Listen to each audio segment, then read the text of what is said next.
여러분들은 내가 있는 그 밭에다가 무엇을 심을지 한번 마음속으로 한번 체크해 보시기 바랍니다. 자, 첫 번째는 딸기, 두 번째는 체리, 세 번째는 당근, 그리고 마지막 네 번째는 수박. 자, 하나씩 고르셨어요? 여러분들 하나씩 이렇게 마음속에 고르셨을 텐데, 자, 1번을 선택하신 분들 긴장하시고, 어떠한 유형이냐 하면요, 1번을 선택한 사람들은요, 좀 마음이 여린 사람이에요. 그래서 남한테 좀 상처 주기 싫어서 남한테 뭐 싫은 소리, 부탁 잘 못하는 그러한 사람들 있잖아요. 자기 혼자 좀 끙끙 앓고 있는 그러한 사람들, 그러한 사람들이고요. 목사가 설교가 별로 은혜가 되질 않아요. 이런 사람들의 유형은 어떻게 할까요? 그냥 속으로 아이고 어떡해, 아이고 어쩌면 좋아, 이렇게 안타까워서 말 못하시는 분들 계신가요? 몇 분 끄덕끄덕 하시네요. 안타까우시죠? 예. 자, 두 번째 체리를 선택하신 분 좀 독특하잖아요. 우리에게 그렇게 익숙하지 않은 과일일 수도 있는데, 체리를 선택하신 분은요, 예술성이 뛰어나고 상상력이 아주 풍부하신 그러한 분들이에요. 그래서 목사의 설교가 은혜가 되지 않으면 어떻게 될까요? 이분들은 자기 혼자 막 상상을 하세요. 그러면서 자기 스스로 은혜의 바다에서 마음껏 헤엄치시는 분들이셔요. 자, 그렇다면 세 번째, 당근을 선택하신 분들은 어떨까요? 당근을 선택하신 분들은요, 좀 죄송하지만 도통 뭘 생각하는지 도저히 모르신 그런, 얼굴이 무표정해요. 그래서요, 이렇게 설교를 하더라도 같이 나누면서 이분이 지금 같이 이렇게 나누고 있는지 아니면 뭐 딴 생각하고 있는지 도통 알 수 없는 그러한 유형이 될 수도 있을 듯 싶어요. 자, 그리고 마지막 네 번째, 수박을 선택하신 분은요, 엄청나게 쿨한 사람이래요. 만약 목사의 설교가 은혜가 되질 않더라도요, 뭐 어때? 뭐 사람 보고 신앙생활 하나? 교회 오나? 라고 하면서 그렇게 훌훌 털 줄 아는 그러한 시원시원한 그러한 사람이라고 합니다. 반응이 대부분이 당근 선택하신 것 같아요. 이거 도저히 못 알아보겠는데요. 이게 무뚝뚝하셔갖고.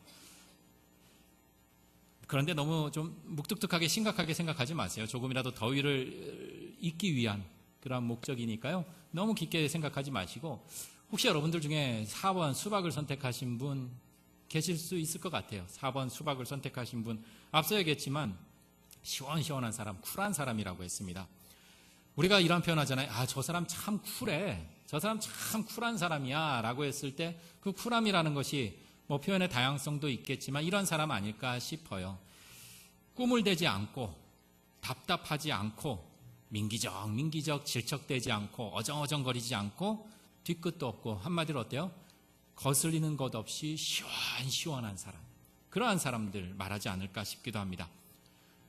혹시 여러분들 혹시 가족들끼리 앉으신 분들 옆에 이렇게 보시면서 옆에 앉은 사람이 시원시원한 쿨한 사람인지 답답하게 꽉 막힌 밴댕이 소갈딱지인지 보지 마세요. 보시면 안 되고 마음속으로 생각하시고 보지 마시고, 저를 보시고 도리어 나는 과연 어떨까? 나는 과연 시원시원한 쿨한 사람일까? 아니면 정말 밴댕이 요만 소갈딱지만한 그러한 마음을 갖고 있을까? 막힘이 없고 유연하게 이해심이 많고 배려심도 많고 따질 것 없이 사람을 부담 없이 대하는 그런 시원시원한 인간관계 하는 그런 사람들 보면 어때요? 기분이 좋아요. 그리고 주변이 밝아져요. 요새같이 너무 더운 힘든 시간에도 이렇게 누군가 쿨한 사람이 내 주변에 많고, 도리어 또 나도 그렇게 쿨한 사람이라면 참 괜찮지 않을까라는 생각 해봅니다. 오늘 제목처럼 아무리 더워도 우리 쿨하니까 괜찮아 라고 이렇게 훌훌 털면서 무더위 가운데에서도 이렇게 시원함 전할 수 있으면 얼마나 좋을까라는 생각 해보기도 합니다. 그런데 이렇게 솔직히 이렇게 말씀드리면요, 아무리 쿨하다고 해도, 쿨한 사람이라고 시원시원한 사람이라고 해도 한계가 있기 마련인 것 같아요. 이런 사람 있잖아요. 내가 이래봬도, 여러분들 오해 없이 들으세요. 제가 이래봬도요, 큰 소리 치고 막 심하게 되어도 저 뒤끝 없는 사람이에요. 이런 이야기 들어보셨나요? 그러면서 누군가 이렇게 했을 때, 그렇게 심각하게 듣지만 저 사람 뒤끝 없어, 괜찮아 뒤끝 없는 사람이야, 이렇게 또 옹호하기도 합니다. 상대방 앞에서 상처 주는 말하고 과격하게 거칠게 다 쏟아부어서 그래요. 뒤끝은 없을지 모르지만 앞끝 있잖아요. 앞에서 그냥 막 그냥 뒤끝이 없어서 어정어정 되지는 않고 질척되지는 않지만 딱 맺고 끊임이 있을지 모르지만 앞끝이 있어서 앞에서 그냥 이렇게 하는. 또 평상시에는 만사 오케이, 다 괜찮아 이렇게 쿨한 척하지만 정작 어려운 일 닥치면 힘에 겨워하는 그러한 경우도 있습니다. 감정에 쉽게 동요되지 않는다고 하지만 내 속에 표현하지 않고 아무도 모르는 나만이 갖고 있는 극복되지 않은 상처나 아픔이 어떠한 한 일로 인해서 딱 자극을 받으면 어때요? 오랫동안 캐캐 묵었던 그 감정의 쓰레기들, 상처와 아픔들에서 벗어나지 못하는 경우들도 참 많습니다. 그렇게 우리는 나는 쿨해, 뒤끝 없어, 나는 쿨한 사람이야 라고 스스로 판단하고 또 누군가에게 쿨하다는 그러한 평을 받을지 모르지만 어떤 부분에서 마찰이나 어려움이 있을 때 그 자리를 쉽게 훌훌 털고 새롭게 시작하는 쿨한 사람으로 살아가는 것과는 조금 거리가 먼 것이 사실이 아닐까 싶습니다. 그래서 우리네 삶의 요새처럼 이렇게 최고의 무더위, 삶의 무더위가 찾아오면 우리는 기진맥진해하고 또 견디기 힘들어하는 것은 아닐까 고백해 보기도 합니다. 자, 그렇다면 점점 이렇게 숨막히는 삶의 무더위 속에서 그저 우리는 그 뜨거운 열기에 다 말라버리고 타버린 꽃잎처럼 그렇게 다시는 꽃피지 못하는 그러한 삶을 살아야만 할까요? 여기 쿨하니까 괜찮아 라며 삶의 가장 덥고 가장 힘든 지치고 한 그 시간에 쿨한 척하는 우리들을 부르시는 진정한 쿨한 분의 그 초대에 함께 가볼까 합니다. 여러분들 여기에 있으니까 어때요? 지금 밖은 참 더울 거예요. 그죠? 그리고 이따가 2시에 우리 청년부들 수련회 여러분들과 함께 그 감사 예배를 드리시겠는데요. 식사하시고 가시면 큰일 나요. 더워요. 한 발자국도 걷다가 그냥 쓰러지실 수 있으니까요. 이 냉방기계 완비된 이곳에서 우리 기다리시고 또 같이 친교 나누셨다가 또 청년부 감사예배 함께 참여하시기를 바랍니다. 아무리 밖이 더워도요. 시원시원한 냉방기기가 잘 작동하는 공간은요. 맹렬한 더위 위에 아랑곳하지 않습니다. 이와 같이 우리 진정 쿨한 이의 그분의 초대 속에서 우리 삶의 더위를 이겨갈 수 있으리라 믿습니다. 자, 이 믿음을 갖고 우리 어제 모처럼 우리 요한신도에서는 잠시 가족들과 야외를 다녀왔는데요. 이제 시원한 그런 계곡물 소리보다 그리고 시원한 산바람보다 더욱 우리네 삶의 열기를 식혀줄 그 쿨함으로 다가가 보도록 하겠습니다. 자, 오늘 요한복음 21장 말씀인데요. 지난주에 이어서 미리 주보에 알려드렸습니다. 다 주중에 읽고 묵상하셨죠? 그러실 거예요? 좋아요. 예. 깜빡하신 분도 계실 거고 바쁘셔서 그리고 귀찮아서 뭐 또 필요성 못 느껴서 이렇게 묵상 못하신 분들도 계실 듯 싶은데 오늘 제목처럼 그래도 괜찮습니다. 여러분들은 지금 이 자리에 있으니까요. 자, 오늘 본문 분량이 좀 많아 핵심 부분만 봉독을 했는데요. 오늘 본문 21장을 보면 전체적으로 좀 의아한 풍경이 다가옵니다. 오늘 본문이 있기 바로 전인 20장 19절에 보면은요. 예수님께서 부활하셔서 안식 후 첫날 저녁에 제자들이 유대인들이 두려워서 숨어 있었어요. 그럴 때 예수님께서 나타나시면서 아주 유명한 말씀하시잖아요. 너희들에게 평강이 있을지어다 라고 하시면서 부활하신 예수님이 제자들에게 나타나십니다. 그리고 어느 정도 시간이 지났어요. 26절에 의하면 여드레 8일이라는 시간이 지난 후에 제자들이 다시 문을 걷어 닫은 있는 상태의 집안에 있을 때 또다시 예수님께서 제자들에게 나타나십니다. 그리고 뒤에 우리가 너무나 잘 알고 있는 소위 의심 많은 도마가 자신의 손으로 직접 예수님의 손과 옆구리를 만져보는 그러한 이야기가 발생합니다. 그리고 오늘 본문 21장 1절은 그 후에로 시작이 되고 있습니다. 그 후라는 것은 무엇일까요? 바로 예수님이 죽은 것이 아니라 예수님이 부활한 사실을 제자들이 모두 알고 경험한 후라는 사실입니다. 그런데 문제는요, 부활하신 예수님을 경험한 제자들이 21장 오늘 3절에 보면 베드로가 먼저 테이프를 끊습니다. 나는 물고기 잡으러 가겠다라고 합니다. 그러자 그 소리를 들은 다른 제자들, 다른 이들도 나도 물고기 잡으러 갈래라고 하며 함께 가겠다고 배에 올라타 버립니다. 쉬려고 바람 쐬러 갔을까요? 아니면 그래, 우리 부활하신 예수님 만났으니까 우리 그동안 좀 느슨했던 그런 마음들 우리 제자들끼리 단합하고 그리고 새로운 결단을 위한 그러한 수련회를 떠나기 위함이었을까요? 바로 이전에 예수님을 만나기 전 어부의 상태로 지금 되돌아가 버리는 것입니다. 이미 횟수로 치자면 두 번씩이나 부활하신 예수님을 만났음에도 불구하고 이전 예수님을 만나기 바로 전 과거의 삶으로 회개해버리는, 돌아가버리는 그 모습을 보여주고 있습니다. 마치 부활이 꿈인 것처럼 지금 대하는 태도입니다. 이전에 예수님과의 그 만남이 마치 없었다는 듯이 예수님을 만나기 3년 전으로 돌아가 버립니다. 베드로를 중심으로 7명의 제자들이 왜 부활하신 예수님을 만났음에도 불구하고 왜 예전의 삶으로 그렇게 쉽게 돌아가 버렸을까요? 이제 일상으로 돌아간 그들, 그래도 그들 삶의 끝 놓지 않았습니다. 극단적으로 삶을 포기하진 않았어요. 나름대로 최선을 다하면서 물고기 잡는 일상의 삶으로 되돌아갔습니다. 이를 3절의 증언처럼 그들은 물고기를 잡으러 갔다. 그러고 밤이 새도록 열심히 고기를 잡는 모습으로 증언하고 있습니다. 하지만 3절의 증언처럼 하지만 그들은 그날 밤에 아무것도 잡질 못하였습니다. 어떻게든 살아보겠다고, 어떻게든 견뎌보겠다고 노력하고 열심을 다하고 최선을 다했지만 빈 그물 뿐이었습니다. 힘들게 살았지만 모두가 헛수고가 되어버렸습니다. 헛그물질만 할 뿐이었습니다. 공허하고 의미 없는 그러한 시간만 자꾸 흘러갑니다. 마치 나의 삶과 어떨까 싶기도 합니다. 분명 저는, 그리고 우리는 부활하신 주님을 압니다.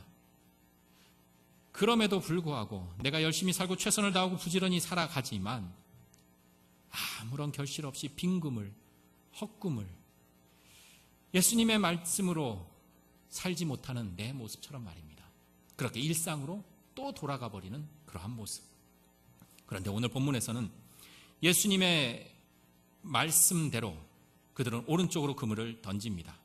그리고 6절의 증언처럼 정말 놀라운, 물고기가 너무 많아서 그물이 찢어질 그러한 지경에 이르렀습니다. 자, 여러분들 이 대목 보시면 그래, 역시 예수님의 말씀대로 순종하면 엄청난 대박을 칠 수 있다 라며 무릎을 탁 칠지 모릅니다. 그리고 이 대목에서 많은 부분이 설교에서도 무조건 말씀에 순종하면 여러분들은 부자 될 수 있을 줄 믿습니다. 아멘 안 하세요? 이렇게 외칠지 모르지만 물론 맞는 말입니다. 물론 맞는 말일 수 있지만 다 맞지는 않습니다. 성경의 말씀 참 귀하고 높은데 받아들이는 우리가 어쩌면 너무 가볍고 낮게 만들어버리는 것은 아닌지 반성해 봅니다. 예수님께서 제자들에게 오늘 놀라운 6절에 그물을 들 수 없을 정도의 그러한 결실물을 얻기 바로 전에 5절에 너희에게 고기가 있냐 없냐 이렇게 먼저 물어보십니다. 예수님이 눈이 없어요, 뭐 놀리려고 그러셨을까요? 분명히 빈 그물, 헛그물인 거 확실히 눈안에 보이는데 너희들 물고기 있어 없어 이렇게 물어보십니다. 그래서 있고 없고의 유무를 알고 그래 그 없음을 내가 채워줄게 라는 그러한 모습으로 우리가 이해할 수 있겠지만 오늘 말씀 속에서는 예수님은 제자들에게 또한 이렇게 외치고 있습니다. 지금 너희들의 모습을 좀 보아라. 지금 부활한 나를 만나고도 고개 떨구어서 다시 일상으로 너희들은 돌아가 버리고, 그 일상으로 돌아간 너희들은 찾아온 내가 누구인지도 모르고, 지금 이 물고기를 잡는 이때까지도 누구인지도 모를 상황이었습니다. 지금도 너희들 마음속에 뿌리 깊게 박혀있는 실패 상처들로 지금 너의 곁에 있는 그 주님을 제대로 보지 못하는 그러한 모습, 그리고 너희들이 스스로 살아보겠다라고 아둥바둥하며 그렇게 살아가겠지만 여전히 너희들 손에 지금 무엇 있니? 너희들의 손에 있는 것이 무엇이니? 바로 빈 그물, 헛그물, 그 모습을 보라는 것입니다. 어쩌면 그들의 마음에 자그마한 양심이라는 그러한 명분이 있어서 이러한 생각했을지도 모르겠어요. 우리도 그럴 때 있잖아요. 내가 알아서 방해하지 말고 피해야지. 내가 사라져줘야지. 믿음도 없고 제대로 믿어지지도 않고 열심도 없고 내가 알아서 비켜드려야지. 괜히 또 앞에서 있다가 방해만 되는 것 아닐까. 그리고 점점 그 마음은 한쪽으로 치우쳐지며, 그래, 나는 뭘 해도 안 돼. 우리가 뭘 하겠어. 우리 공동체는 가능성 없어. 이제 새롭게 시작할 기회 없어. 지금 이런데 뭘 새롭게 시작할 수 있겠어. 그런 고개를 들 수 없음, 그리고 고개 떨굼이 있는 그 현장에서 시편 139편의 8절에 우리가 너무나 교동문에서도 많이 반복해서 말씀드리는 것처럼, 수월에 내 자리를 펼지라도 누가요? 주님이 거기 계시니라. 지금 수월과도 같은 그러한 어두움 속에 있는 그 제자들, 예수 그리스도 부활하신 예수님을 피해서 간 그 일상, 과거로 다시금 회귀한 그 일상, 그 속에서 그래도 살아보겠다고 아둥바둥했지만 빈그물 헛그물인 그 수월과도 같은 그 자리일지라도 예수님은 제자들을 찾아오시고 말씀하시고 만나십니다. 제자들 삶 어땠을까요? 이러한 마음 갖지 않았을까요? 예수님 제자들에게 이렇게 이야기하고 있지 않으실까요? 예전 너희들 나와 함께 사역 시작했을 때 어땠니? 신났잖아. 흥이 났잖아. 너희들 무언가 이룰 수 있을 것 같은 꿈이 있었잖아. 우리 주님 처음 만났을 때, 교회 생활 처음 시작하였을 때 그러한 꿈, 기쁨, 뭔가 설렘, 그러한 열정이 있었잖아. 그래서 너희들 그렇게 열정 갖고 당당하게 나와 함께 그 길 걸어갔잖아. 그런데 그런 너희들의 기쁨, 당당함, 십자가 죽음이라는 어려움 앞에서 산산조각 나버리고 너희들이 갖고 있었던 강함도 확신도 그렇게 산산조각 나버렸잖아. 하지만 나는 부활한 모습으로 너희들 찾아왔어. 너희들 지금 찾고 있잖아. 그런데 너희들은 여전히 그때 죽음의 그 십자가 죽음의 덫에서 벗어나지 못하고 그렇게 또 나를 떠나는구나. 왜 내 얼굴 보기 두렵니? 나 그렇게 믿기 힘드니? 왜 너의 힘대로 그렇게 살려고 아둥바둥해? 왜 내 생각대로 그렇게 살려고 그래? 염려하지 말라고 그랬는데 왜 그렇게 염려하니? 너희들 그렇게 너희들 자리로 돌아가고 스스로 살아보겠다고 하지만 너희들 한번 되돌아보렴. 너희들 지금 있는 그 모습 보렴. 이제 그만하고 도망가지 말고 절망하지 말고 나를 믿어. 너희들은 내가 없으면 안 돼. 예전 한 청년이 이런 고백을 하였습니다. 교회에서 리더도 하고요, 선교 열심히 나가서 봉사도 참 열심히 했던 청년이었습니다. 다른 청년의 아픔과 고민 마치 자기의 일인 것처럼 대하면서 모든 이들의 그런 귀감이 되던 청년이었습니다. 그 청년이 대학교를 졸업하고 직장 생활을 하게 되었습니다. 그런데 직장 생활을 하다 보니 처음으로 다른 업체 접대 업무를 하게 되었어요. 그런데 소위 좀 여성 접대부들이 나오는 그러한 곳에서 이렇게 접대를 하게 되었는데요. 그 일이 있은 후에 그 청년은 엄청난 충격과 수치심, 자괴감, 죄의식 속에 사로잡혀서요, 자신 같은 이가 다시는 주님 앞에 설 수 없고 교회 사역할 수도 없다라는 그러한 아픈 고백을 들은 적이 있습니다. 죄송합니다. 나는 주님을 사랑할 자격이 없습니다. 죄송합니다. 나는 주님을 사랑하지 못할 만큼 능력도 없이 못났습니다. 죄송합니다. 나는 주님을 사랑할 수 없는 그러한 큰 죄를 지어버렸습니다. 그렇게 도망가고 숨어버렸습니다. 오늘 여기 본문 우리가 잘 알고 있는 예수님의 무릎이 나옵니다. 내가 나를 사랑하느냐? 사랑하느냐? 사랑하느냐? 3번씩이나 물어보십니다.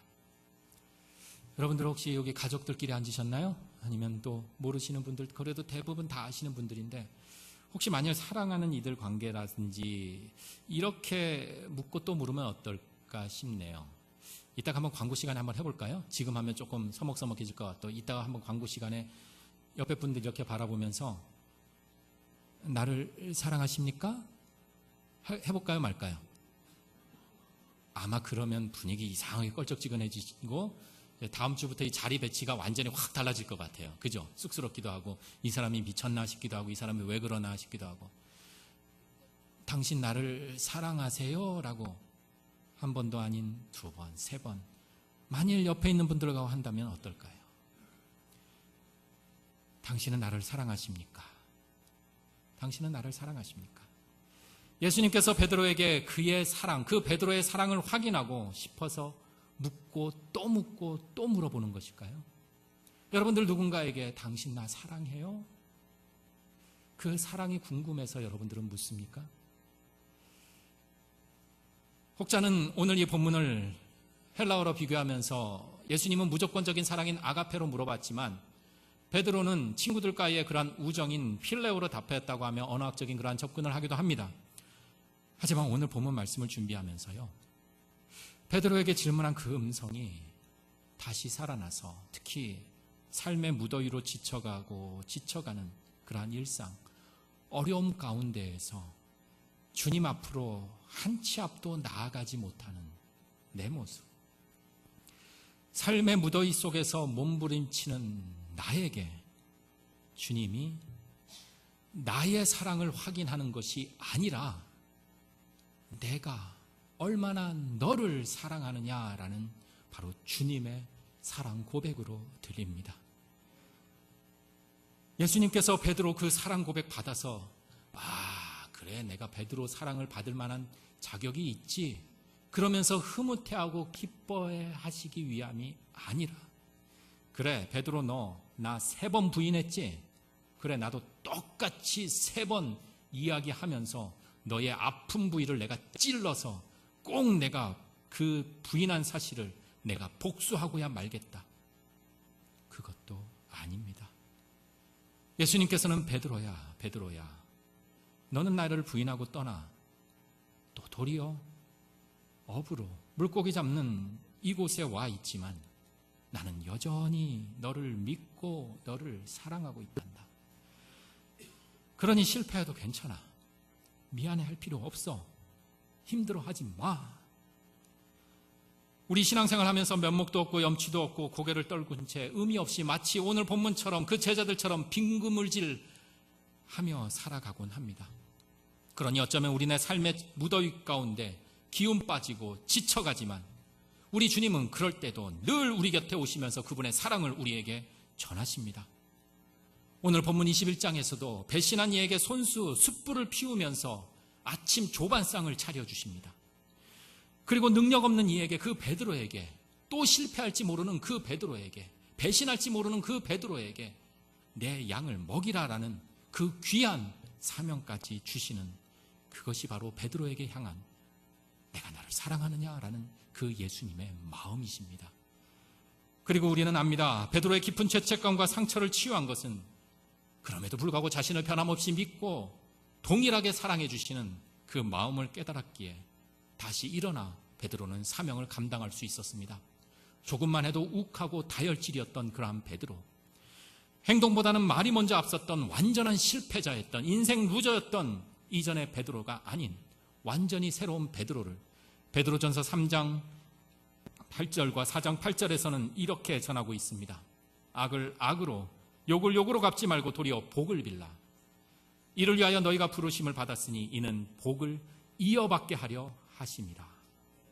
4장 8절은 어쩌면 베드로가 자신의 인생을 정리하며 자신의 진실된 고백이었습니다. 무엇보다 뜨겁게 서로 사랑할지니 사랑은 허다한 죄를 덮느니라.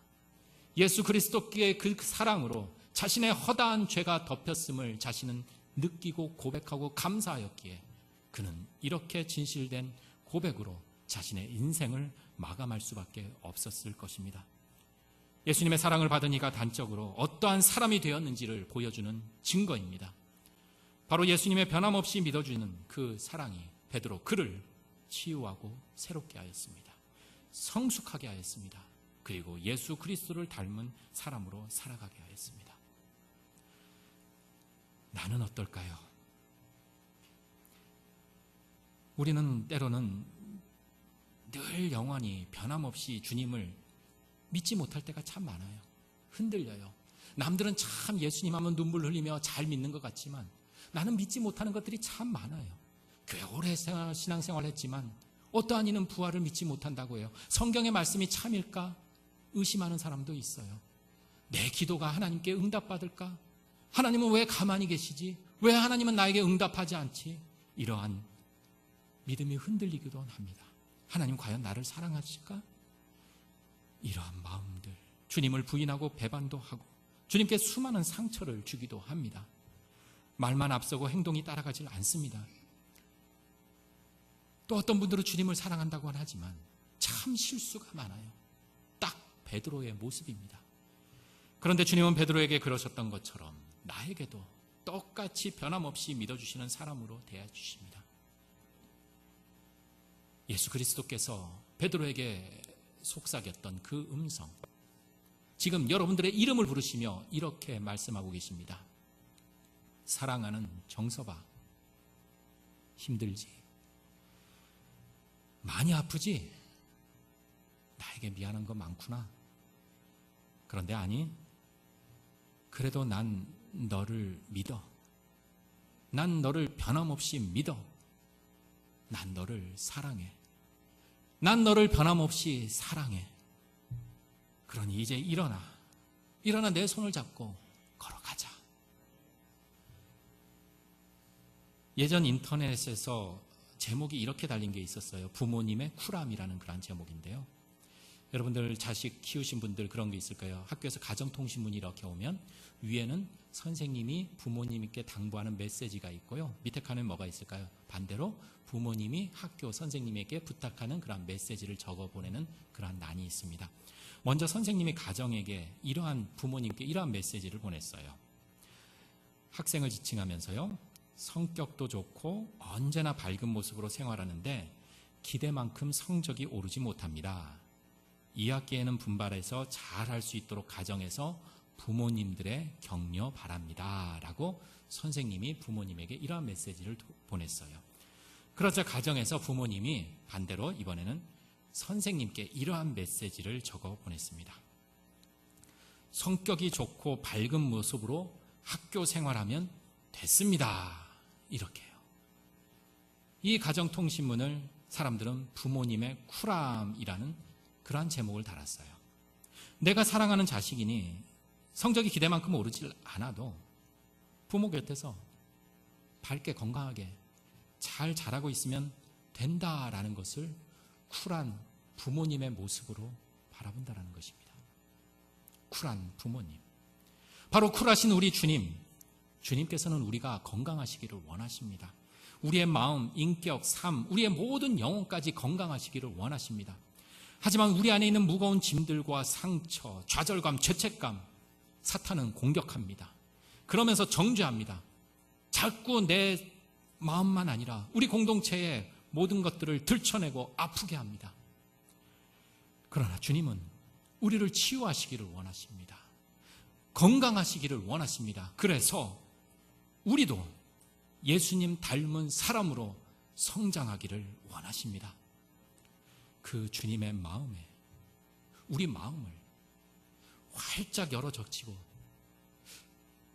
받아들여 보는 것은 어떨까요? 변함없이 나를 믿어주시고 우리를 사랑하시는 그 사랑, 이제는 그대로 받아들여 보자고요. 진정 막힘없이 시원시원하신 우리 주님 믿고, 진정 시원시원하시고 쿨하신 우리 주님 손길 잡고, 이 무더운 여름 우리도 함께 시원시원하게 쿨하게 지내는 우리들의 복된 날이 되기를 소망합니다. 함께 기도 드리시겠습니다.